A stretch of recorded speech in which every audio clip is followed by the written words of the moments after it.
जय श्री राम दोस्तों। Lyra insights channel में आपका स्वागत है। आज फिर से एक और रोचक स्टोरी लेकर आए हैं, आपको पसंद आएगी। दूसरी स्टोरी और भी इंटरेस्टिंग है। रात के 3:30 बजे का समय है। बीजापुर रेलवे स्टेशन पर अचानक फोन की घंटी बज उठती है। हेलो, कौन? मैं विजय बोल रहा हूँ। सामने से जवाब आया। कौन विजय? मैं ट्रेन नंबर 307 का ड्राइवर हूँ। स्टेशन मैनेजर बोला, बताइए भाई विजय, क्या काम है? काम ये ट्रेन रुक ही नहीं रही है। सामने से जवाब मिला, ट्रेन की चेन खींचो। साहब मैं ड्राइवर हूँ, चेन खींच चुका हूँ, फिर भी ट्रेन नहीं रुक रही। अब मैं क्या करूँ? मैनेजर ने पूछा, आखिर चेन खींचने की जरूरत क्यों पड़ी? विजय बोला, आगे लोगों का एक झुंड चल रहा है और वे रेलवे पटरी पर ही चल रहे हैं। ट्रेन का हॉर्न बजाने के बावजूद वे पटरी से नीचे नहीं उतर रहे। ट्रेन की स्पीड बहुत कम है, फिर भी रुक नहीं रही। अब मैं क्या करूं साहब, कुछ तो बताइए। मैनेजर बोला, अपने साथ वाले मंजीत से कहो कि कुछ करे। गुस्से में विजय ने जवाब दिया, मंजीत भाई शराब के घूंट लगाकर आराम कर रहे हैं, वे कोई जवाब नहीं दे रहे। मैनेजर ने कहा, चिंता मत करो, ट्रेन अगले स्टेशन पर जाकर जरूर रुक जाएगी। विजय हिम्मत हारने वाला नहीं था। वो ट्रेन के केबिन में बैठा ट्रेन को आगे बढ़ाता रहा, लेकिन सामने से लोगों का झुंड हट ही नहीं रहा था। कुछ लोग तो ट्रेन के नीचे आ गए और खून के फव्वारे उड़ने लगे। विजय के कपड़े खून से लथपथ हो गए। वो पूरी तरह घबरा गया था। उसे समझ ही नहीं आ रहा था कि ये सब क्या हो रहा है। जैसे जैसे ट्रेन आगे बढ़ती गई, वैसे वैसे खून के फव्वारे बढ़ते गए। उसके सामने ऐसे दृश्य आते जा रहे थे जिनकी उसने कभी कल्पना भी नहीं की थी। ट्रेन के आगे बिना पैरों और बिना हाथों वाले लोग दौड़ते और उड़ते दिखाई दे रहे थे। विजय करे तो करे क्या? ये सब देखते देखते वो आधी बेहोशी की हालत में ट्रेन चलाता रहा। तभी सुबह होने लगी और उसका ड्राइवर साथी मंजीत जाग उठा। वो भी ये देखकर चौंक गया। विजय की हालत देखकर वो सोच में पड़ गया। फिर विजय से बोला, तू थोड़ी देर आराम कर, मैं ट्रेन चलाता हूँ। विजय केबिन में जाकर आराम करने लगता है, लेकिन उसे नींद नहीं आती। वो देखता है कि उसके कपड़ों पर लगे खून के धब्बे कहाँ चले गए, जो लोग कटकर मरे थे वे कहाँ गए। इन ख्यालों से वो बाहर नहीं निकल पाता। तभी मंजीत कहता है, विजय, नासिक स्टेशन आ गया है, चलो दोनों चाय नाश्ता करके आते हैं। विजय कोई जवाब नहीं देता। दूसरी बार जोर से पुकारता है, विजय, चल मेरे साथ चाय नाश्ता करने। लड़खड़ाते हुए विजय मंजीत के साथ चाय नाश्ता करने चला जाता है, लेकिन उसका मन तो रेलवे के डिब्बे में ही अटका हुआ है। बस उसका शरीर ही मंजीत के साथ चल रहा है। चाय की चुस्की लेते हुए मंजीत विजय से पूछता है, तुझे कुछ हुआ तो नहीं? लेकिन विजय के मुंह से एक शब्द भी नहीं निकलता। उसका शरीर वहां था, पर उसका मन अभी भी रेलवे के डिब्बे में बंद था। ड्राइवर के रूप में उसके 23 साल पूरे हो चुके थे और मंजीत को वहां आए हुए सिर्फ 7 महीने हुए थे। मंजीत 8 साल से बीजापुर रेलवे स्टेशन में नौकरी कर रहा था। विजय को क्या हुआ था ये मंजीत पूरी तरह जानता था, लेकिन वो किसी को बता नहीं सकता था। उस भूतों के झुंड के बारे में उसे कई बार अनुभव हो चुके थे और उन्हीं अनुभवों ने उसे मजबूत बना दिया था। चाय नाश्ता करने के बाद मंजीत और विजय वापस मालगाड़ी के ड्राइवर केबिन में आकर दोनों अपनी अपनी जगह संभाल लेते हैं। शिंदे, जल्दी चल, गाड़ी निकाल। आज तो वो डाकन किसी भी हाल में मेरे हाथों से बचने वाली नहीं है। ये कहते हुए इंस्पेक्टर मात्रे ने अपनी वर्दी ठीक की, टेबल पर पड़ा मोबाइल और चश्मा उठाया और चौकी से बाहर निकल गए। रात का सन्नाटा चारों ओर छाया हुआ था। समय 1:37 हो चुका था। तभी थाने के बीचों बीच रखा हुआ पुराने जमाने की याद दिलाने वाला इकलौता फोन जोर से बज उठा। सामने से किसी अनजान व्यक्ति ने हाँफते हुए कहा, बाविसी फिर से आ गई है। मैंने अभी अभी उसे एमजी रोड के पास से म्यूनिसिपल गार्डन की ओर जाते देखा है। आप तुरंत आ जाइए साहब, मैं आपकी ही राह देख रहा हूँ। क्या? बाविसी फिर आ गई? आप इस वक्त कहाँ खड़े हैं? साफ साफ बताइए, हमारी टीम अभी पहुंचती है। इंस्पेक्टर मात्रे ने सख्त लहजे में पूछा। मैं फतवा गली के पास खड़ा हूँ, मुझे बहुत डर लग रहा है, कहीं बाविसी मुझे मार न डाले। उस अनजान आदमी की आवाज से लग रहा था जैसे वो खुद को किसी कोने में छिपाए बैठा हो। घबराइए मत, हम 10 मिनट में पहुंच रहे हैं। इतना कहते ही इंस्पेक्टर ने शिंदे को आवाज दी और पूरी टीम ड्यूटी पर निकल पड़ी। पूरे इलाके में अंधेरा पसरा हुआ था। सर्दियों की काली रात थी, इसलिए लोग अपने अपने घरों में दुबके हुए थे। जानलेवा ठंड से ज्यादा इलाके में बाविसी का डर फैला हुआ था। कई साल पहले बाविसी नाम की डाकन की कहानी पूरे शहर में मशहूर हो चुकी थी। लेकिन असली आफत तब आई जब वो कथाओं वाली बाविसी अचानक सच में दिखाई देने लगी। लोग जितना उसके बारे में बातें करके डरते थे, उससे कहीं ज्यादा डर अब उसे देखकर लगने लगा था। पिछले 3 महीनों से उसका आतंक शहर के हर हिस्से में फैल चुका था। जो शहर रात 12 बजे तक रौनक से भरा रहता था, वहां अचानक सन्नाटा छा गया था, जैसे किसी ने पूरे शहर को सुंघा दिया हो। रात 11 बजे के बाद पूरा शहर बंद हो जाता। लोग जहां होते वहीं से जान बचाकर घर भागते।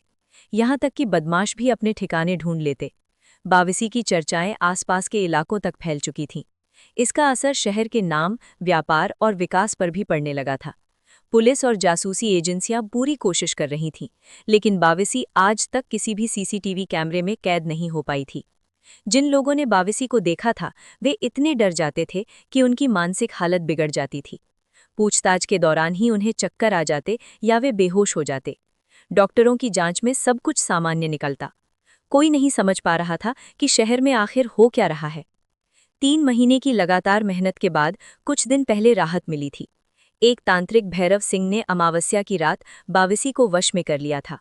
उसने उसकी चोटी पर मंत्र बांध दिए और बाविसी अचानक गायब हो गई। शहर में कुछ शांति लौटी, लेकिन डर पूरी तरह खत्म नहीं हुआ। पुलिस भी कुछ निश्चिंत हो गई थी। लेकिन आज बाविसी फिर दिखाई दी। इंस्पेक्टर मात्रे और उनकी टीम फिर से दौड़ पड़ी। सफेद साड़ी पर खून के धब्बे, बिखरे गंदे बाल, बदबूदार एहसास, पायल की डरावनी आवाज और कभी रुदन तो कभी अट्टहास, ये सब दृश्य उनके जहन में घूमने लगे। जहां उस अनजान आदमी ने बताया था, पुलिस की गाड़ी वहां पहुंच गई।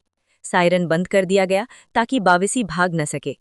चारों ओर ऐसा सन्नाटा था कि कुत्ते तक डर के मारे गलियों में छिपे हुए थे। तभी बाबूलाल फिसलकर गिर पड़े। क्या हुआ बाबूलाल? मात्रे ने पूछा। साहब, पैरों में कुछ आ गया है, टॉर्च भी बंद हो गई है। सबने टॉर्च चलाकर देखा। जमीन पर एक आदमी बेहोश पड़ा था। सिर से खून बह रहा था। फर्स्ट एड के बाद वो होश में आया। उसने अपना नाम प्रीतीश बताया, वही जिसने फोन किया था। प्रीतीश ने बताया कि बाविसी कोई डाकन नहीं, बल्कि डाकन के वेश में एक औरत है। उसका नाम पायल है और उसके साथ 2 और लोग भी हैं। उसने कहा कि वे लोगों को डराकर लूटते हैं। उसके हमले के पीछे भी वही लोग थे। शिंदे उसकी बातों पर विश्वास कर बैठे, लेकिन इंस्पेक्टर मात्रे ने अनुभव के आधार पर पूरी सच्चाई जानने का फैसला किया। तब प्रतीश ने अपना पुराना आईडी कार्ड दिखाया। वो एक जासूस था। प्रतीश ने बताया कि उसने पूरे मामले की जांच की थी, तांत्रिक से भी सच्चाई उबलवाई थी और सारे सबूत सुरक्षित जगह पर छिपा दिए थे। वो सब सबूत अगले दिन पेश करने वाला था। अगले दिन सुबह प्रतीश ने चालाकी से एक जाल बिछाया। उसने खुद को अमीर कारोबारी बताकर 22 लाख रुपए की बात फैलाई। टायर पंक्चर के बहाने वो बाविसी और उसके साथियों को अपने जाल में फंसाने में कामयाब हो गया। बातों बातों में वो पायल उर्फ बाविसी को सीधे पुलिस स्टेशन ले आया। जैसे ही सच्चाई सामने आई, महिला कांस्टेबल ने उसे हथकड़ी पहना दी। उसके दोनों साथी भी पकड़े गए। शाम तक सारे सबूत पेश हो गए और न्यूज़ चैनलों पर बाविसी का पर्दाफाश हेडलाइन बन गई। पायल उर्फ बाविसी का डर हमेशा के लिए खत्म हो गया। आइए अब तीसरी स्टोरी की ओर बढ़ते हैं। सुपरफास्ट ट्रेन के दरवाजे बंद हो गए और ट्रेन स्टेशन छोड़कर निकल गई। दरवाजे बंद होने से पहले उसे उसकी बस एक हल्की सी झलक दिखाई दी थी, वो भी केवल 2-3 पलों के लिए। उसका ठीक ठीक स्केच बनाना संभव नहीं था। न ये पता था कि वो किस नाम से यात्रा कर रहा था। ट्रेन में एक कंपार्टमेंट से दूसरे में जाया जा सकता था, इसलिए ये बताना भी मुश्किल था कि वो किस डिब्बे में होगा। ट्रेन सुपरफास्ट थी, इसलिए कार से आगे वाले स्टेशन पर पहुंचकर उसे पकड़ पाना भी मुमकिन नहीं था। इस बार भी वो हाथ नहीं आया। उसने अफसोस में हाथ मल लिए और असफलता के गुस्से में सिर झुका दिया। क्राइम ब्रांच में उसके 10 साल के करियर में ये पहला मामला था जो 1 साल से चल रहा था, फिर भी न किसी नतीजे पर पहुंचा जा सका और न ही किसी को पकड़ा जा सका। जो भी था, हर बार हत्या करके बच निकलता था, या शायद बच निकलती थी। कौन जाने, हो सकता है वो एक औरत ही हो। आज ही वो दिखाई दिया था, और वो भी पैंट और हुडी में, इसलिए उसकी पहचान या जेंडर तय करना भी नामुमकिन था। उसके चेहरे पर काले कपड़े जैसा कुछ था और सिर हुडी से ढका हुआ था। वैसे भी आजकल पहनावे और बालों से जेंडर तय करना आसान नहीं रहा। हर हत्या के बाद वो नफरत और गुस्से वाला एक इमोजी बना कागज वहीं छोड़ जाता था। उस कागज पर आज तक कोई फिंगरप्रिंट नहीं मिला था। ये 10वीं हत्या थी। बस इतना तय था कि ये एक सीरियल किलर का काम है। इसके अलावा कोई ठोस निष्कर्ष नहीं निकल पाया था। इमोजी के सिवा न तरीका एक जैसा था, न पैटर्न। इन 10 हत्याओं में एक और समानता थी, सभी लोग सालों पहले एक ही पोल में रहते थे।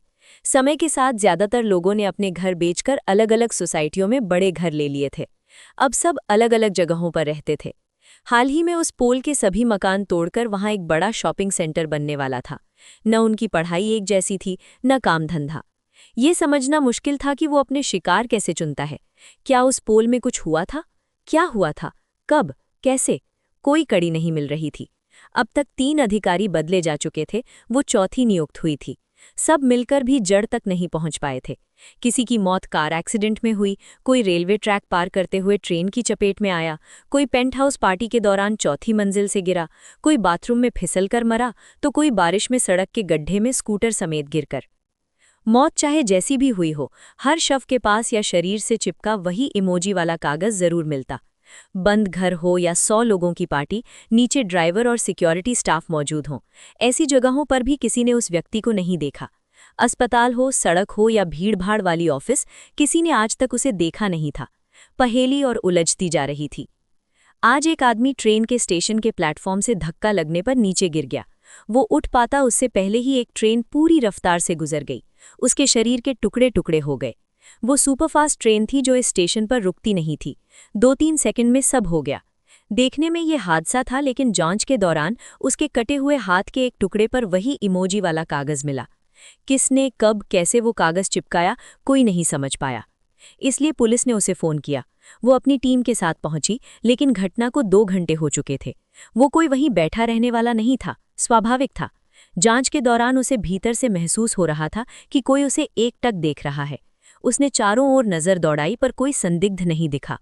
उसी समय प्लेटफॉर्म की दूसरी तरफ एक और सुपरफास्ट ट्रेन आकर रुकी। ट्रेन चलने लगी तो उनके पास से जैसे कोई तेजी से दौड़ता हुआ गुजरा। उसकी तेज बुद्धि और पैनी नजर ने उसे नोट कर लिया। वो सब छोड़कर उसके पीछे दौड़ी, लेकिन बेकार। उसका दिल कह रहा था कि वही वो शख्स था जिसे वे ढूंढ रहे थे। जरूरी निर्देश देकर वो घर लौट आई। घर में उसके 65 साल के पिता, उसका 8 साल का बेटा रिधम, रेखा मासी और वो 4 लोग रहते थे। माँ पिछले साल गुजर गई थीं। एक भाई और एक बहन अमेरिका में रहते थे। पिता रिटायर्ड जज थे। क्राइम ब्रांच में नौकरी के बाद उसने शादी की थी, पर शादी सफल नहीं हुई। पति तलाक लेकर ऑस्ट्रेलिया चला गया। फिर भी बच्चे के कारण संबंध ठीक थे। शाम के 6 बजे थे। रिधम स्कूल और ट्यूशन से लौटकर गार्डन के बीच बने गजीबो में पिताजी के साथ जूस और शक्करपारे खा रहा था।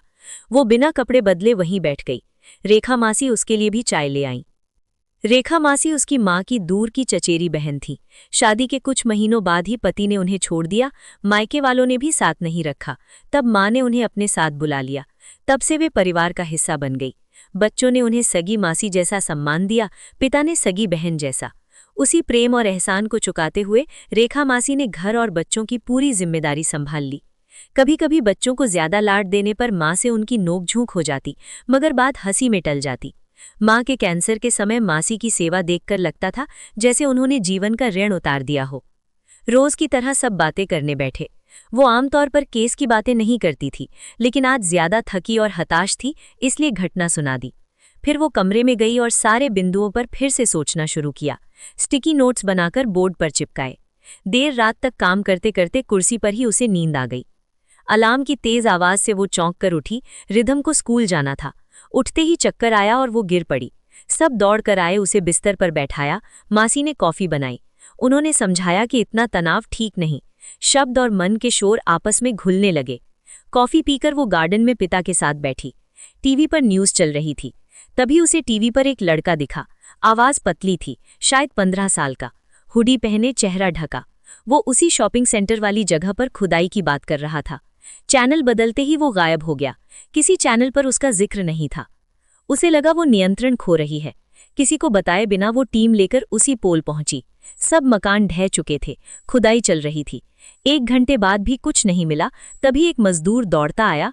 खुदाई में एक कंकाल मिला। फॉरेंसिक जांच शुरू हुई। 15 साल में वहां रहने वालों के डीएनए लिए गए। एक बूढ़े, वहीं भटकते आदमी का डीएनए कंकाल से मैच हो गया। रेखा मासी ने फोटो देखकर पहचान लिया, वो उनका पति था। पुलिस ने गहरी जांच शुरू की। एक दिन मासी पुलिस स्टेशन जाने को तैयार हुई। पति रोहित से मिलते ही वो फूट फूट कर रो पड़ा।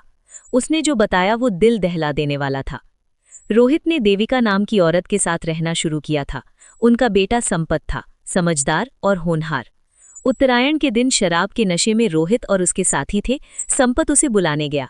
नशे में धुत लोगों ने उसके साथ हैवानियत की और उसकी मौत हो गई। डर के मारे शव छिपा दिया गया।